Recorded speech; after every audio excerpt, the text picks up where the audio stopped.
than ever before, and doctors say our lifestyles are largely to blame. High volume is damaging the sensitive cells in our inner ears, and doctors say if you don't address hearing loss early, it can cause permanent damage. That's right, and joining us this morning with more on the issue of ear, nose, and throat is our specialist, Dr. Sreek Cherukuri. I get it right? Yes, you did. Thank you. All right. We're off to a good start. Yeah, thanks for being here and getting up early. Thanks for having me. Well, one of the statistics that really struck me, you mentioned, people are walking around and they don't even know that they might need some help with a hearing aid.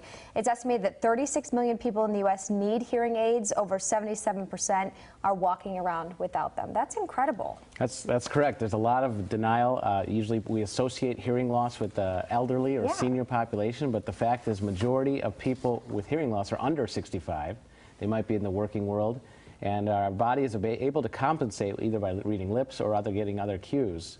That sometimes hearing loss can go years without it being obvious. What do you believe, especially for the younger folks, has contributed to the hearing loss? So we're living in a much noisier world. Years ago, 20 years ago, a Walkman had could last 2 hours on a couple batteries, and it had foam headphones over the ear. Now the earbuds of an iPhone or iTunes goes in the ear canal, and it can go all day, and they listen to that every single day, and so a lot more noise is delivered to the middle ear, and I think that's part of the cause.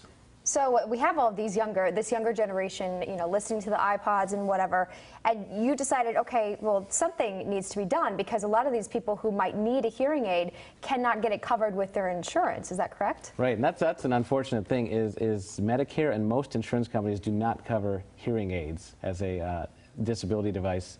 We're not sure exactly why that is, but an average hearing aid costs $1,000 to $3,000 each. And that's an out-of-pocket expense. And that's just for one ear. Yeah, you need two of them. That's 1 ear, and most people need two. Right. That's right. So in my daily practice, I'd see patients all the time that would really benefit from it, either at their job or with their wives or spouses or their grandkids.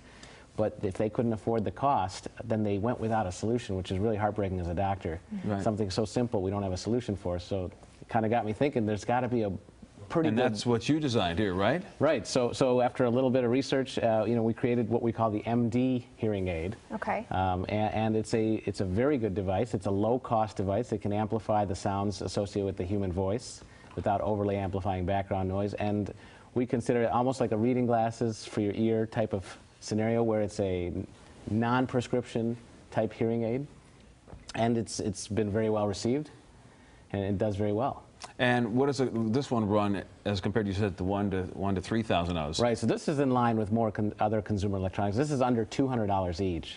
Okay. That's significantly less, obviously. And it's an affordable option. And sometimes, we all, as doctors, recognize that the best hearing aid is a custom-fit, programmed hearing aid, but those are very, very expensive, sometimes out of reach. And sometimes very good is the best you'll get. Right. And so Doc, where can they find these? So we have set up a website with a lot of great information. It's called MDHearingAid.com. Okay. And they can learn all about hearing loss and the importance of why it's really critical to treat it with a hearing device or whatever. All right, well, if you'd like more information, you can call 888-670-HEAR, or you can go to MDHearingAid.com, and we'll, of course, get that information for you on our website at fox17online.com. All right, it is 7:49 and still ahead this morning. This coming weekend,